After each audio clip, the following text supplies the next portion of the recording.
संत नवती जगा माणसाच्या सारखी त्यांचा व्यवहार आपल्यासारखा आहे. ते आपल्यासारखी जरी असते तरी संत ते संत असतात आणि माणसं ते माणसं असतात. दयाची बोटी निघेता कलोनी एका मुले दोघे मारू नये. दयापासून ताक सुद्धा तयार होतं आणि लोणी सुद्धा तयार होतं, परंतु दोघांची किंमत सारखी करता येत नाही.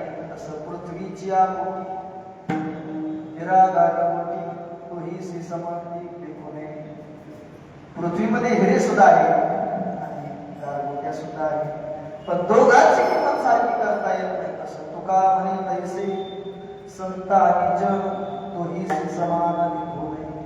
दोघांची किंमत सारखी करता येत नाही, म्हणून अशा संत महात्म्याचं वर्णन करण्याकरता जगद्गुरु बऱ्याच प्रवृत्त झाले.